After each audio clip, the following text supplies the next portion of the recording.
जय श्री गणेश, जय माँ सरस्वती, जय श्री राधा कृष्ण भगवान की। प्रिय भक्तों, आज के इस वीडियो में आप श्रवण करेंगे श्रीमद् भगवत गीता के तीसरे अध्याय की कथा, कर्म योग। अर्जुन ने कहा, हे जनार्दन, हे केशव, यदि आप निष्काम कर्म की अपेक्षा ज्ञान मार्ग को श्रेष्ठ समझते हैं, तो फिर मुझे भयंकर कर्म अर्थात युद्ध में क्यों लगाना चाहते हैं? आप अनेक अर्थ वाले शब्दों से मेरी बुद्धि को मानो मोहित कर रहे हैं। अतः इनमें से मेरे लिए कोई जो एकमात्र श्रेयकर हो, उसे कृपा करके निश्चय पूर्वक मुझे बताएं, जिससे मैं उस श्रेय को प्राप्त कर सकूं। श्री भगवान ने कहा, हे निष्पाप अर्जुन, इस संसार में आत्म साक्षात्कार की दो प्रकार की विधियां पहले भी मेरे द्वारा कही गई हैं। ज्ञानियों के लिए ज्ञान मार्ग अर्थात सांख्य योग और योगियों के लिए निष्काम कर्म मार्ग अर्थात भक्ति योग नियत है। मनुष्य न तो बिना कर्म किए कर्म बंधनों से मुक्त हो सकता है और न ही कर्मों को त्याग संन्यास मात्र से सफलता सिद्धि को प्राप्त हो सकता है। कोई भी मनुष्य किसी भी समय में क्षण मात्र भी कर्म किए बिना नहीं रह सकता, क्योंकि प्रत्येक मनुष्य प्रकृति से उत्पन्न गुणों द्वारा विवश होकर कर्म करता है। जो मनुष्य कर्म इंद्रियों को वश में तो करता है, किंतु मन से इंद्रियों के विषयों का चिंतन करता रहता है, ऐसा मूर्ख जीव मिथ्याचारी कहलाता है। हे अर्जुन, जो मनुष्य मन के द्वारा इंद्रियों को वश में करने का प्रयत्न करता है और बिना किसी आसक्ति के कर्म योग अर्थात निष्काम कर्म योग का आचरण करता है, वही सभी मनुष्यों के अति उत्तम मनुष्य है।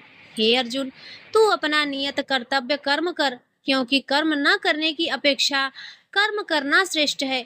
कर्म न करने से तो तेरी यह जीवन यात्रा भी सफल नहीं हो सकती। यज्ञ की प्रक्रिया ही कर्म है। इस यज्ञ की प्रक्रिया के अतिरिक्त जो भी किया जाता है, उससे जन्म मृत्यु रूपी बंधन उत्पन्न होता है। अतः हे कुंती पुत्र, उस यज्ञ की पूर्ति के लिए संग दोष से मुक्त रहकर भली भांति कर्म का आचरण कर। सृष्टि के प्रारंभ में प्रजापति ब्रह्मा ने यज्ञ सहित देवताओं और मनुष्यों को रचकर उनसे कहा कि तुम लोग इस यज्ञ द्वारा सुख समृद्धि को प्राप्त करो, और यह यज्ञ तुम लोगों के इष्ट परमात्मा संबंधित कामना की पूर्ति करेगा। इस यज्ञ के द्वारा देवताओं की उन्नति करो और वे देवता तुम लोगों की उन्नति करेंगे। इस तरह एक दूसरे की उन्नति करते हुए तुम लोग परम कल्याण परमात्मा को प्राप्त हो जाओगे। यज्ञ द्वारा उन्नति को प्राप्त देवता तुम लोगों की सभी आवश्यकताओं की पूर्ति करेंगे, किंतु जो मनुष्य देवताओं द्वारा दिए हुए सुख भोगों को उनके दिए हुए बिना ही स्वयं भोगता है, उसे निश्चित रूप से चोर समझना चाहिए। यज्ञ से बचे हुए अन्न को खाने वाले भक्त सब पापों से मुक्त हो जाते हैं, किंतु अन्य लोग जो अपने इंद्रिय सुख के लिए भोजन पकाते हैं, वे तो पाप ही खाते हैं। सभी प्राणियों में अन्न से उत्पन्न होते हैं। अन्न की उत्पत्ति वर्षा से होती है, वर्षा की उत्पत्ति यज्ञ संपन्न करने से होती है, और यज्ञ की उत्पत्ति नियत कर्म अर्थात वेद की आज्ञानुसार कर्म करने से होती है। नियत कर्मों का विधान वेद में निहित है, और वेद को शब्द रूप से अविनाशी परमात्मा से साक्षात उत्पन्न समझना चाहिए। इसीलिए सर्वव्यापी परमात्मा ब्रह्म रूप में यज्ञ में सदा स्थित रहता है। हे पृथापुत्र, जो मनुष्य जीवन में इस प्रकार वेदों द्वारा स्थापित यज्ञ चक्र अर्थात नियत कर्म का अनुसरण नहीं करता, वह निश्चय ही पापमय जीवन व्यतीत करता है। ऐसा मनुष्य इंद्रियों की तुष्टि के लिए व्यर्थ ही जीता है। परंतु जो मनुष्य आत्मा में ही आनंद प्राप्त कर लेता है तथा वह अपनी आत्मा में ही पूर्ण संतुष्ट रहता है, उसके लिए कोई नियत कर्म कर्तव्य शेष नहीं रहता।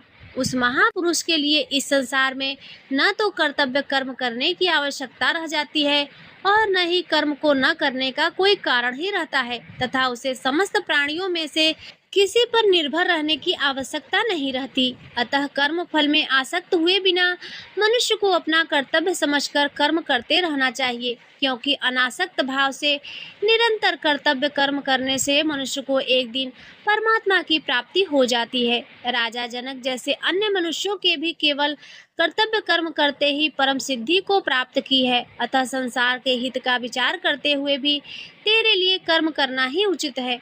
महापुरुष जो जो आचरण करता है, सामान्य मनुष्य भी उसी प्रकार का अनुसरण करते हैं। वह श्रेष्ठ पुरुष जो कुछ आदर्श प्रस्तुत कर देता है, समस्त संसार भी उसी का अनुसरण करने लगता है। हे पृथापुत्र, तीनों लोकों में मेरे लिए कोई भी कर्तव्य शेष नहीं है, न ही किसी वस्तु का अभाव है, न ही किसी वस्तु को प्राप्त करने की इच्छा है।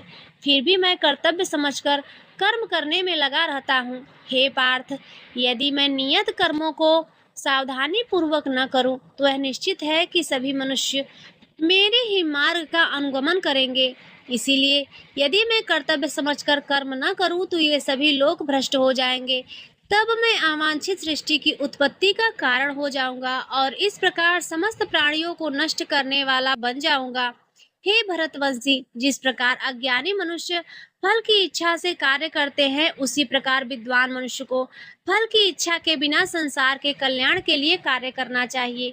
विद्वान महापुरुष को चाहिए कि वह फल की इच्छा वाले अर्थात सकाम कर्मी अज्ञानी मनुष्यों को कर्म करने से रोके नहीं, जिससे उनकी बुद्धि भ्रमित न हो, बल्कि स्वयं कर्तव्य कर्म को भली प्रकार से करता हुआ उनसे भी भली भांति कराते रहना चाहिए।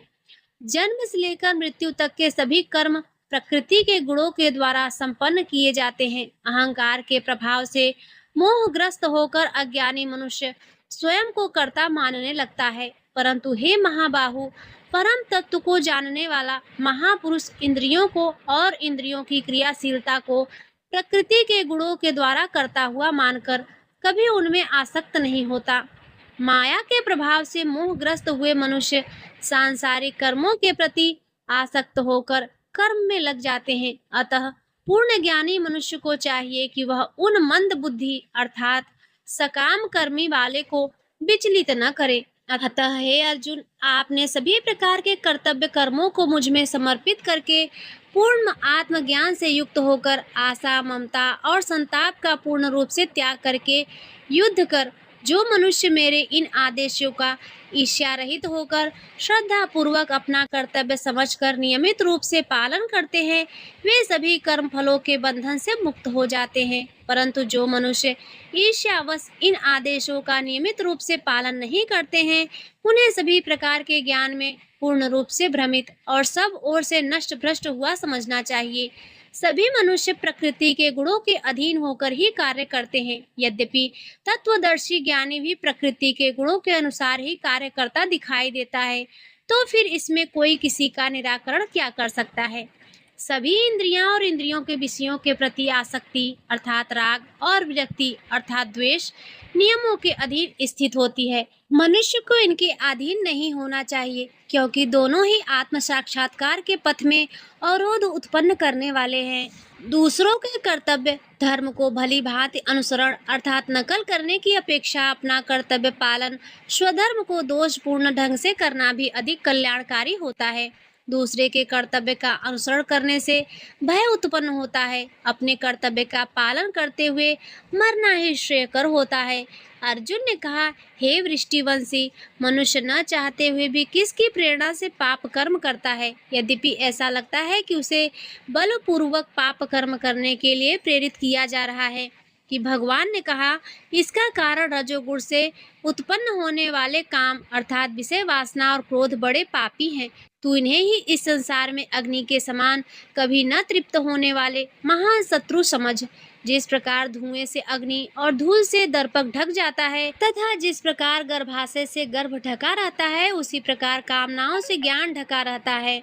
हे कुंती पुत्र, इस प्रकार शुद्ध चेतन स्वरूप जीवात्मा का ज्ञान कामना रूपी नित्य शत्रु द्वारा ढका रहता है, जो कभी भी तुष्ट न होने वाली अग्नि की तरह जलता रहता है। इंद्रिया, मन और बुद्धि कामनाओं के निवास स्थान होते हैं। इनके द्वारा कामनाएं ज्ञान को आच्छादित करके जीवात्मा को मोहग्रस्त कर देती हैं। अतः हे भरतवंशियों में श्रेष्ठ, तू प्रारब्ध में ही इंद्रियों को वश में करके और आत्मज्ञान और आत्म साक्षात्कार में बाधा उत्पन्न करने वाली इन महान पापी कामनाओं का ही बलपूर्वक समाप्त कर।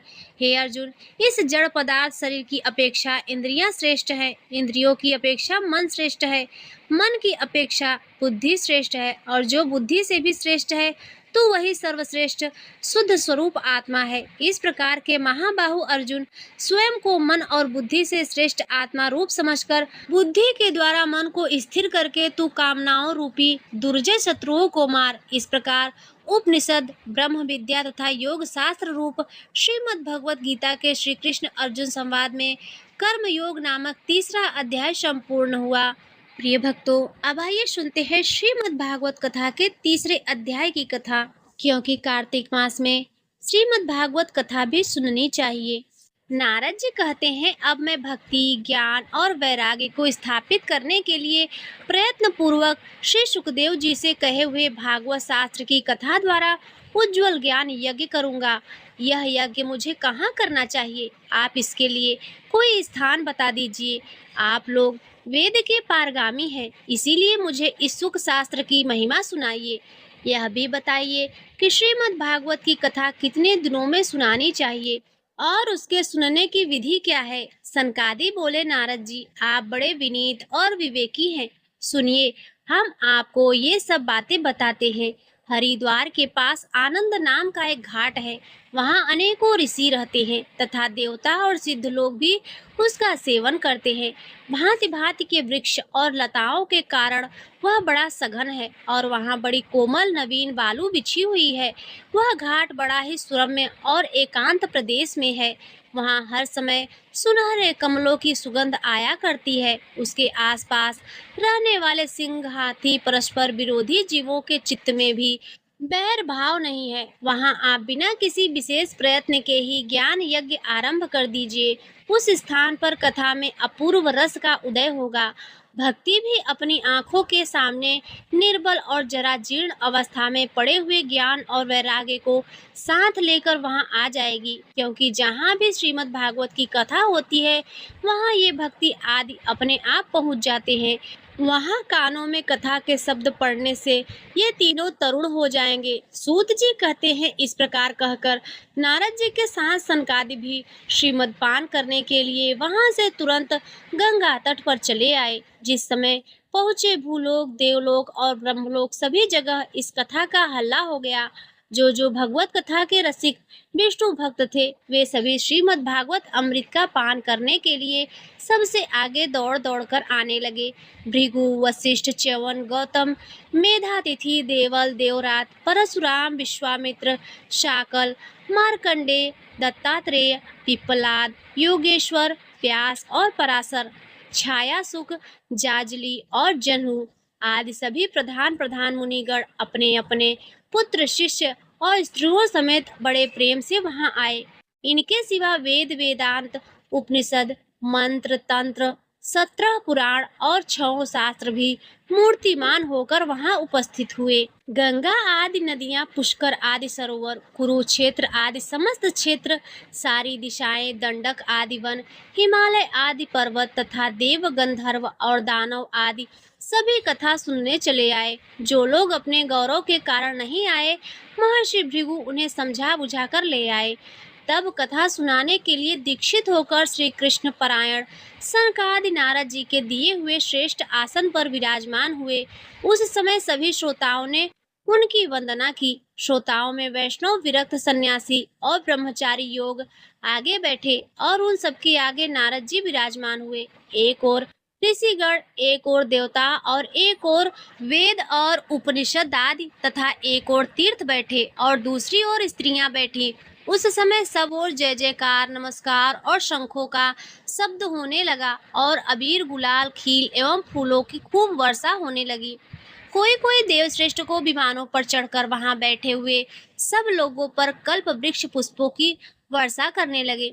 सूत जी कहते हैं, इस प्रकार पूजा समाप्त होने पर जब सब लोग एकाग्रचित हो गए, तब सनकादि ऋषि महात्मा नारद जी को श्रीमद् भागवत का महात्म्य स्पष्ट करके सुनाने लगे।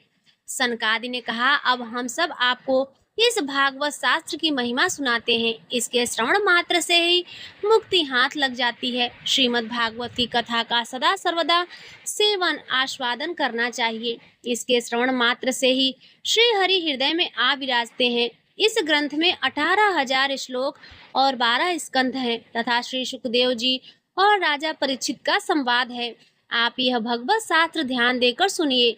यह जीव तभी तक अज्ञानवश इस संसार चक्र में भटकता है जब तक क्षण भर के लिए भी कानों में इस सुख शास्त्र की कथा नहीं पड़ती। बहुत से शास्त्र और पुराण सुनने से क्या लाभ है? इससे तो व्यर्थ का भ्रम बढ़ता है। मुक्ति के देने के लिए तो एकमात्र भागवत शास्त्र ही गरज रहा है। जिस घर में नित्य प्रति श्रीमद् भागवत की कथा होती है वह तीर्थ रूप हो जाता है और जो लोग उसमें रहते हैं उनके सारे पाप नष्ट हो जाते हैं।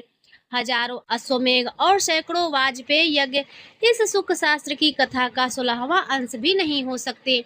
तपोधनो, जब तक लोग अच्छी तरह श्रीमद् भागवत का श्रवण नहीं करते तभी तक उनके शरीर में पाप निवास करते हैं। फल की दृष्टि से इस सुख शास्त्र की कथा का समता गंगा गया, काशी, पुष्कर या प्रयाग कोई तीर्थ भी नहीं कर सकता।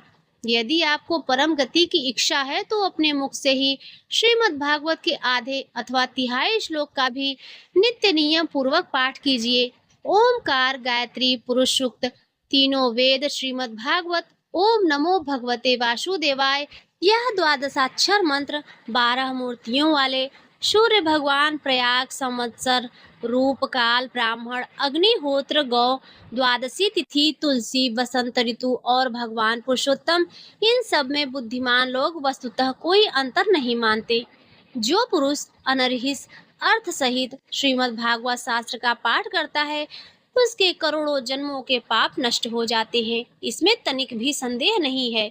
जो पुरुष नित्य प्रति भगवत का आधा या चौथाई श्लोक भी पढ़ता है उसे राजसूय और अश्वमेध यज्ञों का फल मिलता है।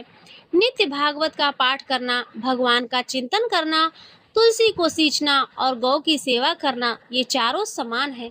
जो पुरुष अंत समय श्रीमद् भागवत का वाक्य सुन लेता है उस पर प्रसन्न होकर भगवान उसे बैकुंठ धाम देते हैं। जो पुरुष इसे सोने के सिंहासन पर रखकर विष्णु भक्त को दान करता है वह अवश्य ही भगवान का राजसूय यज्ञ प्राप्त करता है।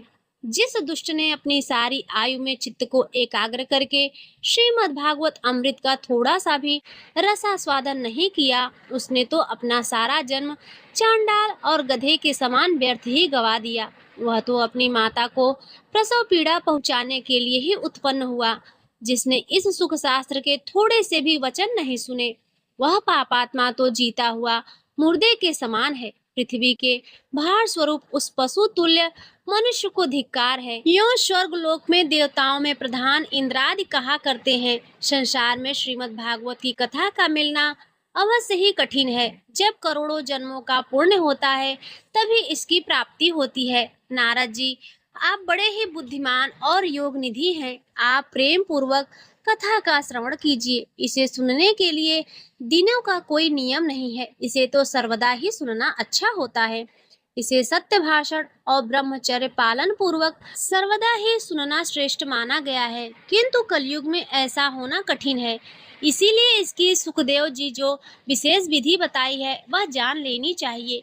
कलयुग में बहुत दिनों तक विष की वृत्तियों को वश में रखना, नियमों में बंधे रहना और किसी पूर्ण कार्य के लिए दीक्षित रहना कठिन है। इसीलिए सप्ताह श्रवण की विधि है। श्रद्धा पूर्वक कभी भी श्रवण करने से अथवा माघ मास में श्रवण करने से जो फल होता है वही फल श्री सुखदेव जी ने सप्ताह श्रवण में निर्धारित किया है। मन के असंयम, रोगों की बहुलता और आयु की अल्पता के कारण तथा कलयुग में अनेकों दोषों की संभावना से ही सप्ताह श्रवण का विधान किया गया है। जो फल तप, योग और समाधि से भी प्राप्त नहीं हो सकता वह सर्वांग स्वरूप में सहश्रवण से सहज ही मिल जाता है। सप्ताह श्रवण यज्ञ से बढ़कर है, व्रत से बढ़कर है, तप से कहीं बढ़कर है, तीर्थ सेवन से तो सदा ही बड़ा है, योग से बढ़कर है, यहाँ तक कि ध्यान और ज्ञान से भी बढ़कर है। अजी, इसकी विशेषता का कहाँ कहाँ तक वर्णन करें, यह तो सभी से बढ़ चढ़कर है। सौनक जी ने पूछा, सूत जी, यह तो आपने बड़े आश्चर्य की बात कही है। अवश्य ही यह भागवत महापुराण योगवेत्ता ब्रह्मा जी ने भी आदि कारण श्री नारायण का निरूपण करता है, परंतु यह मोक्ष की प्राप्ति में ज्ञानादि सभी साधनों का तिरस्कार करके इस युग में उनसे भी कैसे बढ़ गया। सूत जी ने कहा, सौनक जी, जब भगवान श्री कृष्ण इस धराधाम को छोड़कर अपने नित्य धाम को जाने लगे तब उनके मुखार बिंद से एकादश स्कंद का ज्ञान उपदेश सुनकर भी उद्धव जी ने पूछा। उद्धव जी बोले, गोविंद, अब आप तो अपने भक्तों का कार्य करके परम धाम को पधारना चाहते हैं, किंतु मेरे मन में एक बड़ी चिंता है, उसे सुनकर आप मुझे शांत कीजिए। अब घोर कलिकाल आया ही समझिए, इसीलिए संसार में फिर अनेकों दुष्ट प्रकट हो जाएंगे। उनके संसर्ग से जब अनेकों सत्पुरुष भी उग्र प्रकृति के हो जाएंगे, तब उनके भार से दबकर यह गो-रूपिणी पृथ्वी किसकी शरण में जाएगी? कमल नयन, मुझे तो आपको छोड़कर इसकी रक्षा करने वाला कोई दूसरा नहीं दिखाई देता। इसीलिए भक्त वत्सल, आप साधुओं पर कृपा करके यहाँ मत जाइए। भगवान, आपने निराकार और चिन्मार्ग होकर भी भक्तों के लिए जो यह सगुण रूप धारण किया है, फिर भला आपका वियोग होने पर वे भक्तजन पृथ्वी पर कैसे रह सकेंगे? निर्गुणोपासना में तो बड़ा कष्ट है, इसीलिए कुछ और विचार कीजिए। प्रभास क्षेत्र में उद्धव जी ने यह वचन सुनकर भगवान सोचने लगे कि भक्तों के अवलंब के लिए मुझे क्या व्यवस्था करनी चाहिए। शौनक जी, तब भगवान ने अपनी सारी शक्ति भागवत में रख दी थी और अंतर्ध्यान होकर इस भागवत समुद्र में प्रवेश कर गए। इसीलिए यह भगवान को साक्षात शब्दमयी मूर्ति है। इसके सेवन, श्रवण, पाठ अथवा दर्शन से ही मनुष्य के सारे पाप नष्ट हो जाते हैं। इसी से इसका सप्ताह श्रवण सबसे बढ़कर माना गया है और कलयुग में तो अन्य सब साधनों को छोड़कर यही प्रधान धर्म बताया गया है। कली काल में यही ऐसा साधन है जो दुख, दरिद्रता, दुर्भाग्य और पापों की सफाई कर देता है तथा काम, क्रोध आदि शत्रुओं पर विजय दिलाता है। अन्यथा भगवान को इस माया से पीछा छुड़ाना देवताओं के लिए भी कठिन है। मनुष्य तो इसे छोड़ ही कैसे सकते हैं। अतः इससे छूटने के लिए भी सप्ताह श्रवण का विधान किया गया है। सूत जी कहते हैं, शौनक जी, जिस समय सनकादि मुनीश्वर इस प्रकार सप्ताह श्रवण की महिमा बखान कर रहे थे, उस सभा में एक बड़ा आश्चर्य हुआ। उसे मैं तुम्हें बतलाता हूँ, सुनो। वहां तरुण अवस्था में प्राप्त हुए अपने दोनों पुत्रों को साथ लिए विशुद्ध प्रेम रूपा भक्ति बार बार श्री कृष्ण गोविंद हरे मुरारी, हे नाथ नारायण वासुदेवाय आदि भगवान नामों का उच्चारण करती हुई अकस्मात प्रकट हो गई। सभी सदस्यों ने देखा कि परम सुंदरी भक्ति रानी भागवत के अर्थों का आभूषण पहने वहां पधारी। मुनियों की उस सभा में सभी यह तर्क वितर्क करने लगे कि ये यहाँ कैसे आई, कैसे प्रविष्ट हुई। तब सनकादि ने कहा, ये भक्ति देवी अभी अभी कथा के अर्थ से निकली हैं। उनके ये वचन सुनकर भक्ति ने अपने पुत्रों समेत अत्यंत विनम्र होकर सनत कुमार जी से कहा। भक्ति बोली, मैं कलयुग में नष्ट प्राय हो गई थी। आपने कथा अमृत से सींचकर मुझे फिर पुष्ट कर दिया। अब आप यह बताइए कि मैं कहाँ रहूं। यह सुनकर सनकादि ने उनसे कहा, तुम भक्तों को भगवान का स्वरूप प्रदान करने वाली, अनन्य प्रेम का संपादन करने वाली और संसार रोग को निर्मूल करने वाली हो। अतः तुम धैर्य धारण करके नित्य निरंतर विष्णु भक्तों के हृदय में ही निवास करो। ये कली युग में दोष भले ही सारे संसार पर अपना प्रभाव डाले, किंतु वहाँ तुम पर इसकी दृष्टि भी नहीं पड़ सकेगी। इस प्रकार उनकी आज्ञा पाते ही भक्ति तुरंत भगवान के भक्तों के हृदय में जा विराजी। जिनके हृदय में एकमात्र श्री हरि भक्ति निवास करती है, वे त्रिलोकी में अत्यंत निर्धन होने पर भी परम धन्य है, क्योंकि इस भक्ति की डोरी से बंधकर तो साक्षात भगवान भी अपना परम धाम छोड़कर उनके हृदय में आकर बस जाते हैं। भूलोक में यह भागवत साक्षात पर ब्रह्म का विग्रह है। हम इसकी महिमा कहाँ तक वर्णन करें। इसका आश्रय लेकर इसे सुनाने से तो सुनने और सुनाने वाले दोनों को ही भगवान श्री कृष्ण की समता प्राप्त होती है। अतः इसे छोड़कर अन्य धर्मों से क्या प्रयोजन है। तो प्रेम से बोलिए श्री राधा कृष्ण भगवान की जय। तो प्रिय भक्तों, इसी के साथ श्रीमद् भागवत महापुराण के तीसरे अध्याय की कथा यहीं पर संपूर्ण होती है। प्रिय भक्तों, आज कार्तिक मास का तीसरा दिन है और अब आप सुनिए कार्तिक मास के तीसरे अध्याय की कथा। ब्रह्मा जी कहते हैं, व्रत करने वाले पुरुषों को उचित है कि वह सदा एक पहर रात बाकी रहते ही सोकर उठ जाए, फिर नाना प्रकार के स्तोत्रों द्वारा भगवान विष्णु की स्तुति करके दिन के कार्य का विचार करे। गांव से नेतृत्व कोण में जाकर विधि पूर्वक मलमूत्र का त्याग करे। यज्ञोपवीत को दाहिने कान पर रखकर उत्तराभिमुख होकर बैठे। पृथ्वी पर तिनका बिछा दे और अपने मस्तक को वस्त्र से भली भांति ढक ले, मुख पर भी वस्त्र लपेट ले, अकेला रहे तथा साथ जल से भरा हुआ पात्र रखे। इस प्रकार दिन में मल मूत्र का त्याग करे। यदि रात में करना हो तो दक्षिण दिशा की ओर मुख करके बैठे। मल त्याग के पश्चात गुदा में 5 या 7 बार मिट्टी लगाकर धोवे। बाएं हाथ से 10 बार मिट्टी लगावे, फिर दोनों हाथों में 7 बार और दोनों पैरों में 3 बार मिट्टी लगानी चाहिए। यह गृहस्थ के लिए शौच का नियम बताया गया है। ब्रह्मचारी के लिए इससे दूना, वानप्रस्थ के लिए 3 गुना और सन्यासी के लिए 4 गुना शौच कहा गया है। यह दिन में शौच का नियम है, रात में इससे आधा ही पालन करे। यात्रा में गए हुए मनुष्य के लिए उससे भी आधे शौच का विधान है तथा स्त्रियों और शूद्रों के लिए उससे भी आधा शौच बताया गया है। शौच कर्म से हीन पुरुष की समस्त क्रियाएं निष्फल होती हैं। तदंतर दांत और जिह्वा की शुद्धि के लिए वृक्ष के पास जाकर यह मंत्र पढ़ें। आयुर्वलन यशो वर्चः प्रजा पशु वसूनि च ब्रह्म प्रज्ञान च मेधान च त्वं नो देहि वनस्पते। हे वनस्पते, आप मुझे आयु, बल, यश, तेज, संतति, पशुधन, वैदिक ज्ञान, प्रज्ञा और धारण शक्ति प्रदान करें। ऐसा कहकर वृक्ष से 12 अंगुल की दातून ले। दूध वाले वृक्षों से दातून नहीं लेनी चाहिए। इसी प्रकार कपास, कांटेदार वृक्ष तथा जले हुए पेड़ से भी दातून लेना मना है, जिससे उत्तम गंध आती हो और जिसकी टहनी कोमल हो। ऐसे ही वृक्ष से दंत धावन ग्रहण करना चाहिए। उपवास के दिन, नवमी और षष्ठी तिथि को, श्राद्ध के दिन, रविवार को ग्रहण में प्रतिपदा को तथा अमावस्या को भी काष्ठ से दातन नहीं करना चाहिए। जिस दिन दातुन का विधान नहीं है उस दिन 12 कुल्ले कर लेने चाहिए। विधि पूर्वक दांतों को शुद्ध करके मुंह को जल से धो डालें और भगवान विष्णु के नामों का उच्चारण करते हुए 2 घड़ी रात रहने ही स्नान के लिए जलाशय पर जाएं। कार्तिक के व्रत का पालन करने वाला पुरुष विधि से स्नान करे, फिर धोती निचोड़कर अपनी रुचि के अनुसार तिलक करे। तत्पश्चात अपनी शाखा के अनुकूल आहिक सूत्र की बताई हुई पद्धति से संध्योपासन करे। जब तक सूर्योदय न हो जाए तब तक गायत्री मंत्र का जप करता रहे। यह रात्रिक अंत का कृत्य बताया गया है। अब दिन का कार्य बताया जाता है। संध्योपासना के अंत में विष्णु सहस्त्र नाम आदि का पाठ करे, फिर देवालय में आकर पूजन प्रारंभ करे। भगवत संबंधी पदों के गान, कीर्तन और नृत्य आदि कार्यों में दिन का प्रहर व्यतीत करे। तत्पश्चात आधा पहर तक भली भांति पुराण कथा का श्रवण करे। उसके बाद पुराण बाँचने वाले विद्वान की और तुलसी की पूजा करके मध्याह्न कर्म के करने के पश्चात दाल के सिवा शेष अन्न का भोजन करे। बलि वैश्वदेव करके अतिथियों को भोजन कराकर जो मनुष्य स्वयं भोजन करता है उसका वह भोजन केवल अमृत है। मुख शुद्धि के लिए तीर्थ जल, भगवत चरणामृत से तुलसी भक्षण करे, फिर शेष दिन सांसारिक व्यवहार में व्यतीत करे।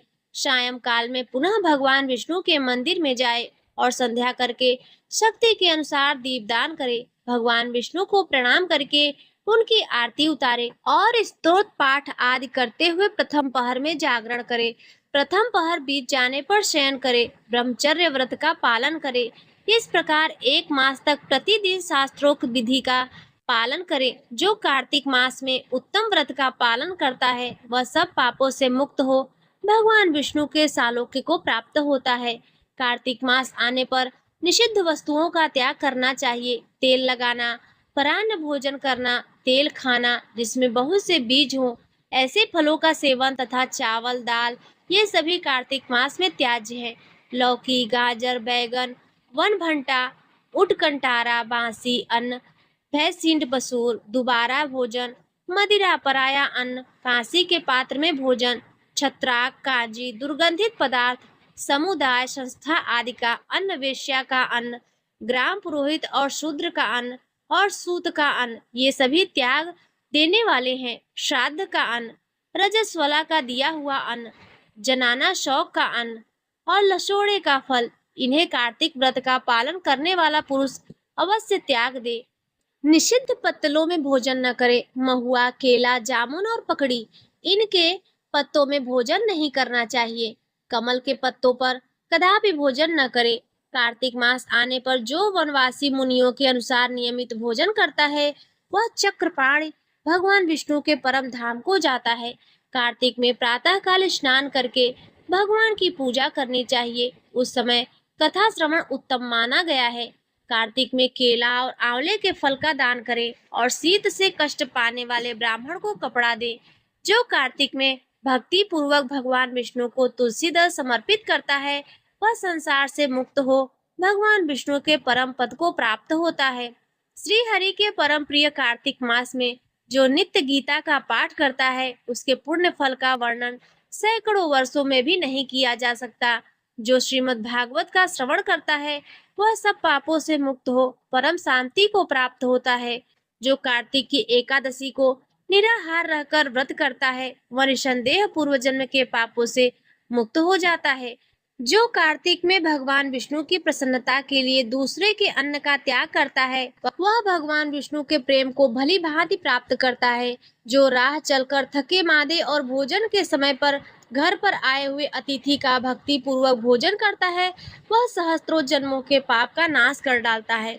जो मूढ़ मानव वैष्णव महात्माओं की निंदा करते हैं, वे अपने पितरों के साथ महारौरव नरक में गिरते हैं। जो भगवान की और भगवतों की निंदा सुनते हैं, वे भी वहां से दूर नहीं हट जाता, वह भगवान का प्रिय भक्त नहीं है।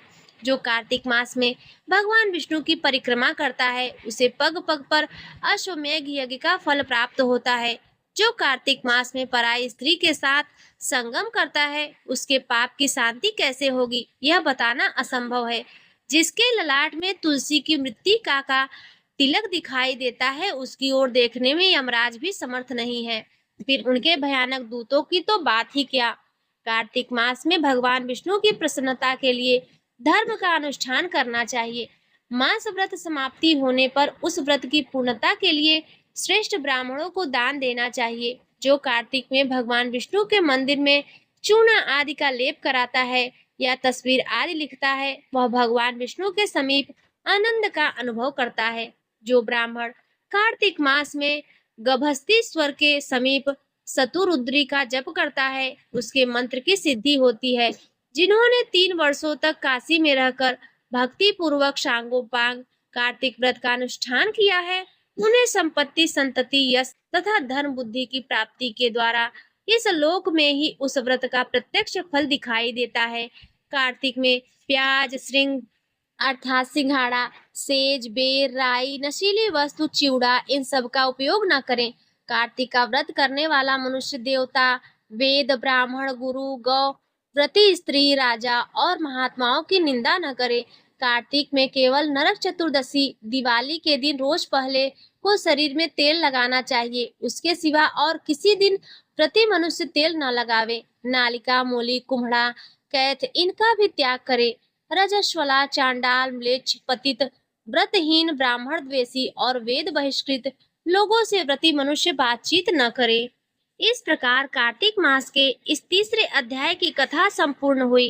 प्रिय भक्तों, अब आइए सुनते हैं कार्तिक मास में नित्य सुनी जाने वाली तुलसी माता की कथा।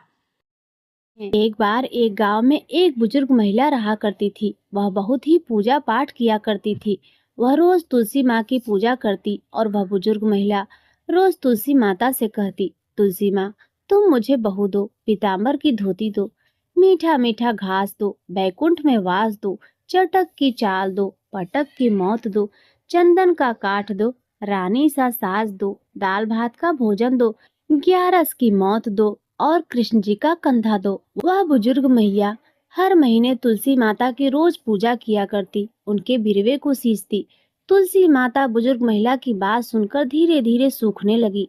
प्रिय भक्तों, तभी भगवान श्री कृष्ण जी ने देखा कि तुलसी माता सूख रही हैं और तभी एक दिन भगवान श्री कृष्ण तुलसी माता जी के पास प्रकट हुए और भगवान श्री कृष्ण जी ने तुलसी माता से पूछा, हे तुलसी, तुम क्यों सूख रही हो?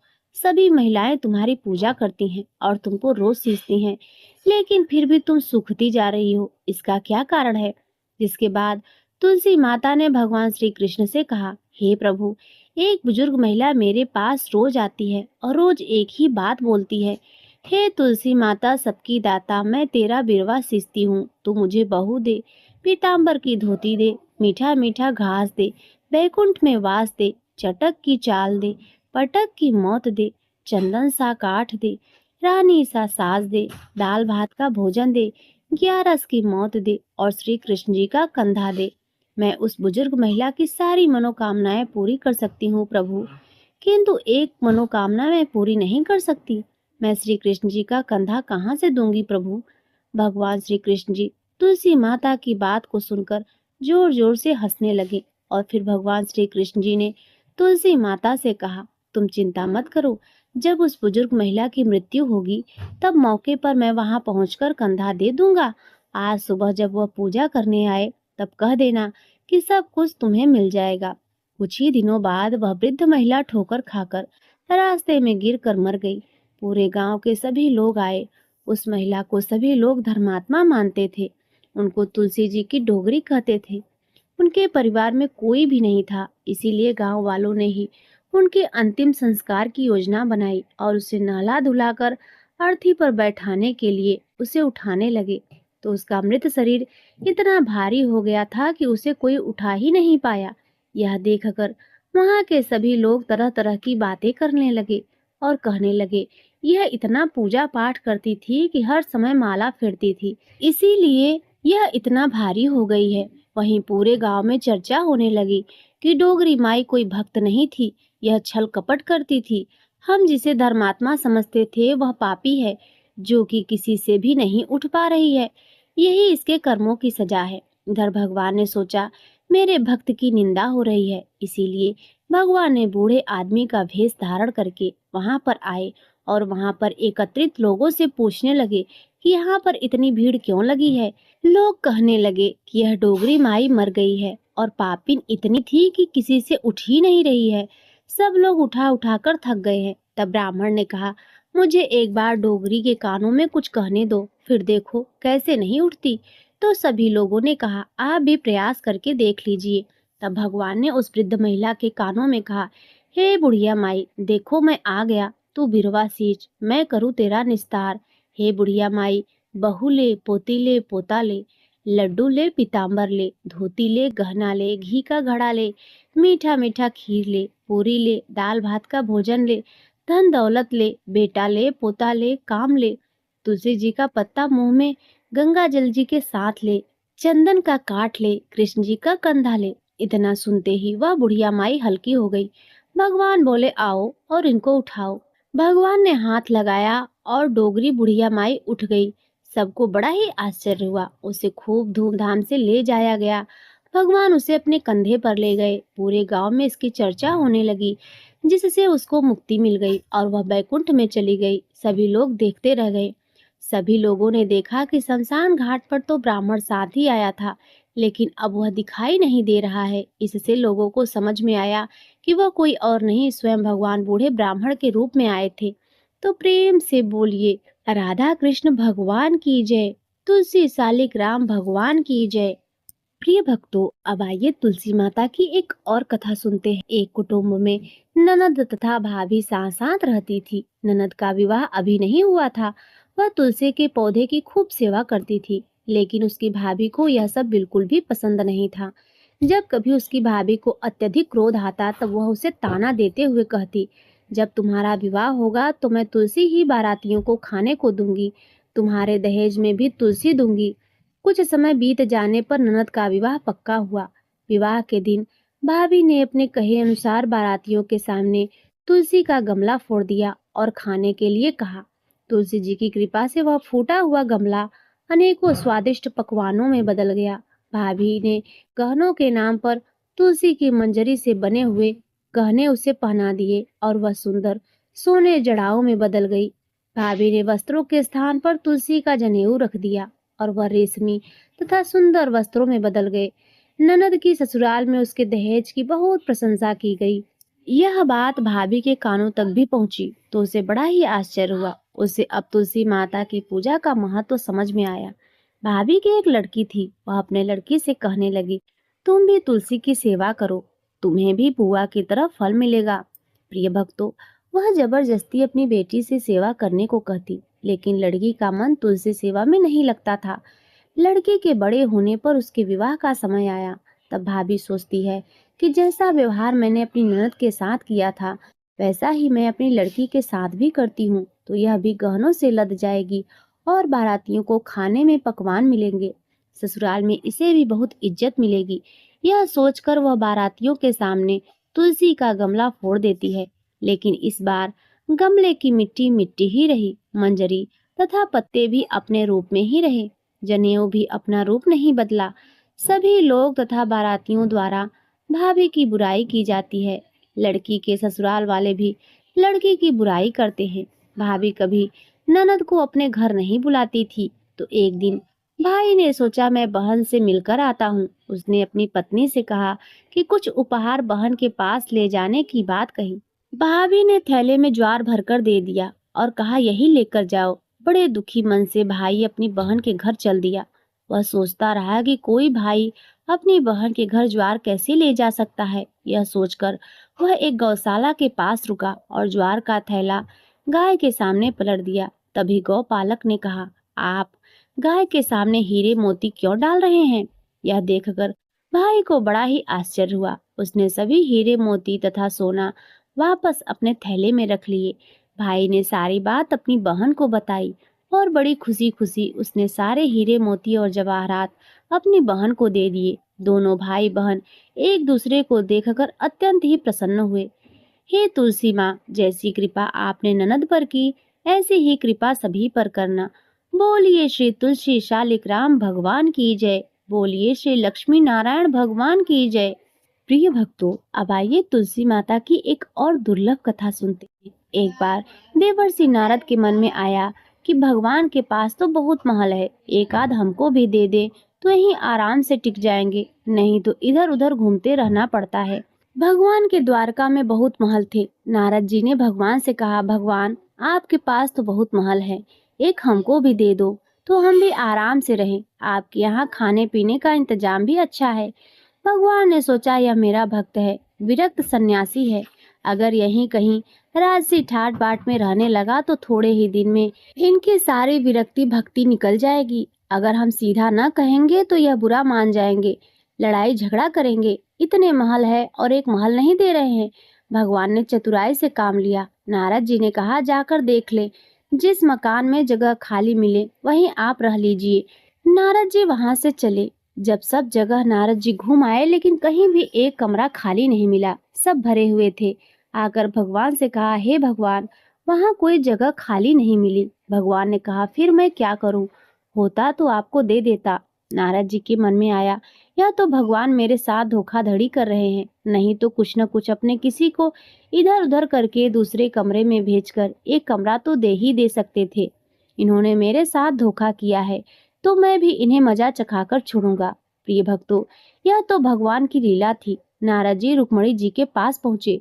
रुक्मणी जी ने नारद जी की आव भगत की, बड़े प्रेम से आदर सम्मान किया।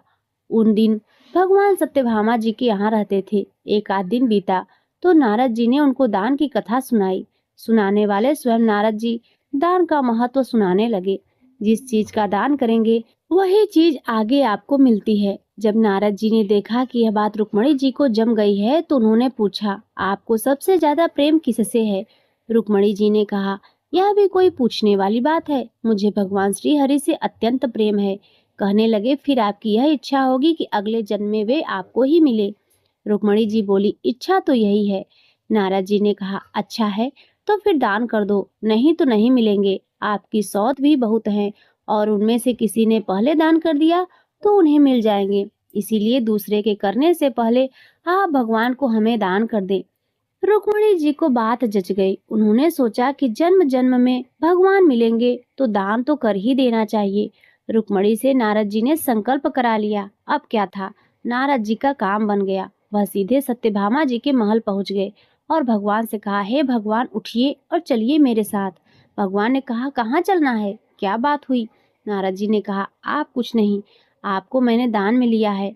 आपने एक कोठरी भी मुझे नहीं दी तो मैं आपको ही सन्यासी बनाकर पेड़ के नीचे सुलाऊंगा। भगवान ने कहा, रुक्मणी ने दान दिया है तो ठीक है, वह पटरानी है, उससे मिल तो आइए। भगवान ने अपने सारे कांठे रेशम कपड़े सब खोलकर सत्यभामा जी को दे दिए और वल्क वस्त्र पहनकर भस्मी लगाकर और कमंडल लेकर वहां से चल दिए। उन्हें देखते ही रुक्मणी जी के होश उड़ गए। पूछा, क्या हुआ भगवान? भगवान ने कहा, पता नहीं, नारद कहते हैं कि आपने मुझे दान दे दिया है। रुक्मणी ने कहा, लेकिन वे कपड़े गहने कहाँ गए? उत्तम केसर को छोड़कर यह भस्मी क्यों लगा ली?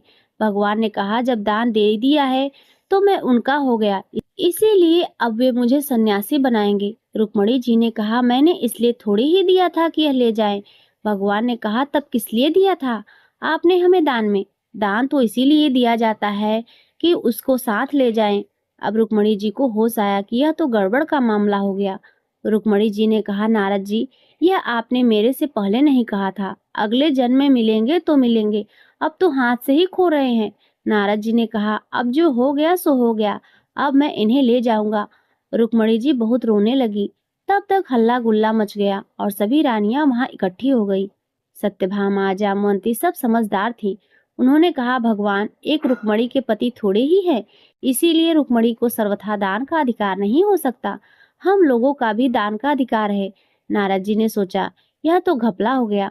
कहने लगे, क्या भगवान के टुकड़े करोगे? नारद जी ने विचार किया कि अपने को तो महल ही चाहिए था, यही दे नहीं रहे हैं। अब मौका ठीक है, समझौते पर बात आ रही है। नारद जी ने कहा, भगवान का जितना वजन है उतने का तुला दान करने से दान मान लिया जाता है। तुला दान से देह का दान किया जाता है, इसीलिए भगवान के वजन का सोना, हीरा, पन्ना दे दो। इस पर सभी रानियां राजी हो गई। बाकी तो सब राजी हो गई, लेकिन भगवान ने सोचा कि यह फिर मुंह में पड़ गया। भगवान तराजू के एक पलड़े के अंदर बैठ गए। दूसरे पलड़े में सारे गहने, हीरे, पन्ने रखे जाने लगे। लेकिन जो अपने मुख में पूरे ब्रह्मांड को लेकर बैठे हैं, क्या द्वारका के पूरे धन से उनकी बराबरी की जा सकती है? सारा का सारा धन दूसरे पलड़े पर रख दिया गया, लेकिन जिस पलड़े पर भगवान बैठे थे वह वैसा का वैसा ही रहा, नीचे लगा रहा, ऊपर नहीं हुआ। नारद जी ने कहा, देखो तो, तुला तो बराबर हो ही नहीं रहा है, अब मैं भगवान को कैसे ले जाऊंगा? सब कहने लगे, अरे कोई उपाय बताइए नारद जी। नारद जी ने कहा, और कोई उपाय नहीं है। अन्य सब लोगों ने अपने हीरे पन्ने लाकर डाल दिए, लेकिन उससे क्या होना था? वे तो त्रिलोकी का भार लेकर बैठे थे। उधर औरतें सब चीख चिल्ला रही थी। नारद जी प्रसन्नता के मारे इधर उधर टहल रहे थे कि आज मेरे भगवान मेरे साथ चलेंगे। भगवान ने धीरे से रुक्मणी को बुलाया। रुक्मणी ने कहा, भगवान, कुछ उपाय निकालिए। आप इतना भार लेकर बैठ गए हैं, हम लोगों का क्या हाल होगा? भगवान ने कहा, ये सब हीरे पन्ने निकाल दो, सारे सोने, सारे गहने उतार दो। यह सब निकालकर तुलसी का एक पत्ता और सोने का एक छोटा सा टुकड़ा रख दो, तो तुम लोगों का काम हो जाएगा। रुक्मणी जी के कहने पर सारा सामान हटाया गया। सारा सामान हटा दिया गया और एक छोटे से सोने के टुकड़े और तुलसी का पत्ता रखा गया, तो भगवान के वजन के बराबर हो गया। सबने नारद जी से कहा, आप ले जाइए तुलादान। नारद जी ने खूब हिला डुला कर देखा, कहीं कोई ठगी तो नहीं मार रहा। नारद जी ने कहा, हे भगवान, मेरे साथ फिर से धोखा हो गया। यह पत्ता लेकर मैं क्या करूंगा? यह आप अच्छा नहीं कर रहे हैं, केवल घर वालों की बात सुनते हैं, मेरी तरफ तो देखते भी नहीं। भगवान ने कहा, आपकी तरफ क्या देखूं नारद? आप तो सारे संसार के रूप को समझकर फिर मोह के रास्ते जाना चाह रहे हैं, तो आपकी क्या सुनूं? तब नारद जी ने समझ लिया कि भगवान ने जो किया सो ठीक किया। जो तुलसी का एक पत्ता आपके बराबर है, वह तुलसी महान है। जिस तुलसी को चढ़ाने से आप अति प्रसन्न होते हैं, उस तुलसी का गुणगान करने वाले, उस कथा को सुनने वाले भगवान विष्णु के प्रिय होते हैं। वे निश्चित ही देवतुल्य होते हैं। हे भगवान, आपको कोटि कोटि प्रणाम है। मैंने आज तुलसी के एक पत्ते के महत्व को समझा। मेरी भूल को आप क्षमा करिए। भगवान बड़े प्रसन्न होकर तराजू से उठे और नारद जी को छाती से लगाया। तो प्रेम से बोलिए, तुलसी शालिक राम भगवान की जय, और राधा कृष्ण भगवान की जय। प्रिय भक्तों, अब आइए सुनते हैं लक्ष्मी नारायण भगवान की कथा। एक बार भगवान विष्णु जी शेषनाग पर बैठे बैठे उदास हो गए और धरती पर जाने का विचार बनाया। धरती पर जाने का मन बनाते ही विष्णु जी जाने की तैयारी में लग गए। अपने स्वामी को तैयार होता देखकर लक्ष्मी जी ने उनसे पूछा, हे स्वामी, आप कहाँ जाने की तैयारी में लगे हैं? जिसके उत्तर में विष्णु जी ने कहा, हे देवी, मैं धरती लोक पर घूमने जा रहा हूँ। यह सुनकर माता लक्ष्मी जी का भी मन धरती पर जाने का हुआ। उन्होंने श्री हरि से इसकी आज्ञा मांगी। लक्ष्मी जी ने प्रार्थना करने पर भगवान जी बोले, आप मेरे साथ चल सकती हैं, लेकिन एक शर्त है, अगर आप धरती पर पहुंचकर उत्तर दिशा की ओर ना देखें तभी मैं आपको अपने साथ लेकर जाऊंगा। यह सुनते ही माता लक्ष्मी जी तुरंत हाँ कर देती हैं और विष्णु जी के साथ धरती लोक पर जाने के लिए तैयार हो जाती हैं।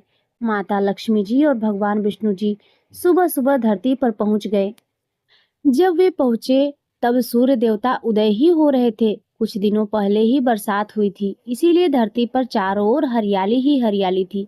धरती बेहद ही सुंदर दिखाई दे रही थी, इसीलिए माँ लक्ष्मी जी मंत्रमुग्ध होकर धरती के चारों ओर देख रही थी। माँ लक्ष्मी जी भूल गई थी कि पति को क्या वचन देकर आई थी। अपनी नजर घुमाते ही उन्होंने सब उत्तर दिशा की ओर देखा। उन्हें पता ही नहीं चला। मन ही मन में मुग्ध हुई माता लक्ष्मी जी ने जब उत्तर की ओर देखा तो उन्हें एक सुंदर बगीचा नजर आया। उस ओर से भीनी भीनी खुशबू आ रही थी। बगीचे में बहुत ही सुंदर सुंदर फूल खिले हुए थे। फूलों को देखते ही माँ लक्ष्मी बिना सोचे समझे उस खेत में चली गई और एक सुंदर सा फूल तोड़कर लाई। फूल तोड़ने के बाद जैसे ही माँ लक्ष्मी जी ने भगवान विष्णु के पास वापस लौट आई, तब भगवान विष्णु जी की आंखों में आंसू भरे थे। माँ लक्ष्मी जी के हाथ में फूल देखकर विष्णु जी बोले, कभी भी किसी से बिना पूछे उसका कुछ भी नहीं लेना चाहिए, और साथ ही माँ लक्ष्मी जी को विष्णु जी को दिया हुआ वचन भी याद दिलाया। माँ लक्ष्मी जी को जब अपनी भूल का आभास हुआ तो उन्होंने भगवान के सामने इस भूल की क्षमा मांगी। विष्णु जी ने कहा कि आपने जो भूल की है उसकी सजा तो आपको अवश्य मिलेगी। जिस माली के खेत से आपने बिना पूछे फूल तोड़ा है, यह एक प्रकार की चोरी है। इसीलिए अब आप 3 वर्षों तक माली के घर नौकर बनकर रहो। उसके बाद मैं आपको बैकुंठ में वापस बुलाऊंगा। भगवान विष्णु जी का आदेश मानकर माता लक्ष्मी जी चुपचाप सर झुकाकर मान स्वीकार किया। जिसके बाद माँ लक्ष्मी जी ने एक गरीब औरत का रूप धारण किया और उस खेत के मालिक के घर गई। माधव नाम के उस मालिक का एक झोपड़ा था, जहाँ माधव पत्नी को 2 बेटों और 3 बेटियों के साथ रहता था। माता लक्ष्मी जी एक साधारण औरत बनकर माधव के झोपड़े पर पधारी तो माधव ने पूछा कि बहन, आप कौन हैं? तब माँ लक्ष्मी ने कहा कि मैं एक गरीब औरत हूँ। मेरी देखभाल करने वाला कोई नहीं है। मैं कई दिनों से खाना भी नहीं खाई हूँ। मुझे कोई काम दे दो। मैं तुम्हारे घर का सारा काम करूंगी और इसके बदले मैं आपसे अपने घर के एक कोने में आसरा दे देना। माधव बहुत ही अच्छे दिल का मालिक था। उसे उन पर दया आ गई, लेकिन उसने कहा, बहन, मैं तो बहुत गरीब हूँ। मेरी कमाई से मेरे घर का खर्च काफी कठिनाई से चलता है। लेकिन अगर मेरी 3 बेटियां हैं, उसकी जगह आप 4 बेटियां होती तो मुझे भी गुजारा करना पड़ता। अगर आप मेरी बेटी बनकर और जैसा रूखा सूखा हम खाते हैं उसमें खुश रह सकती हो तो मेरी बेटी अंदर है, जाकर वहीं रह लो। माधव ने माँ लक्ष्मी जी को अपने झोपड़े में शरण दे दी और माँ लक्ष्मी जी की 3 साल तक उस माधव के घर पर नौकरानी बनकर रही।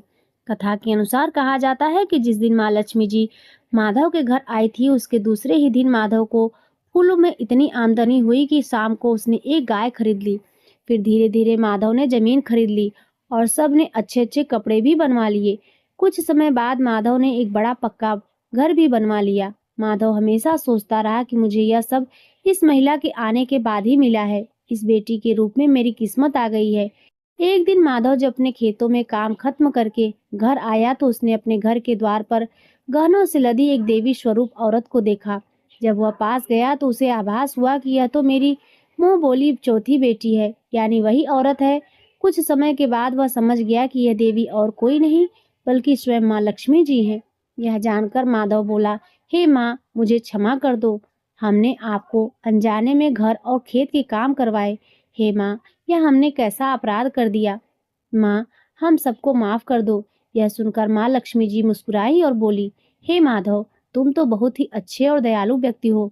तुमने मुझे अपनी बेटी की तरह रखा, अपने परिवार का सदस्य बनाया। इसके बदले मैं तुम्हें वरदान देती हूँ कि तुम्हारे पास कभी भी खुशियों की और धन की कमी नहीं रहेगी।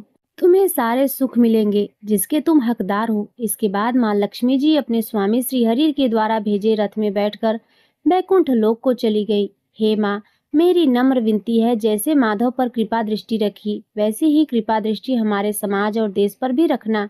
कथा को सुनने वाले, सुनाने वाले और हुकारा भरने वाले सभी भक्तजनों पर रखना। तो प्रेम से बोलिए लक्ष्मी नारायण भगवान की जय। प्रिय भक्तों, अब आइए सुनते हैं श्री तुलसी चालीसा। दोहा। श्री तुलसी महारानी करो विनय सिरनाय, जो मम हो संकट विकट, दीजय मात नसाय। चौपाई। नमो नमो तुलसी महारानी, महिमा अमित न जाय बखानी। दियो विष्णु तुमको सन्माना, जग में छायो सुयस महाना। विष्णु प्रिया जय जयति भवानी, तिहु लोक की हो सुख खानी। भगवत पूजा करे जो कोई, बिना तुम्हारे सफल न होई। जिन घर तव नहीं होय निवासा, उस पर करहीं विष्णु नहीं बासा। करे सदा जो तव नित सुमिरन, तेहि के कारज होय सब पूरन। कार्तिक मास महात्म तुम्हारा, ताको जानत सब संसारा। तब पूजन जो करे कुंवारी, पावे सुंदर वर सुकुमारी।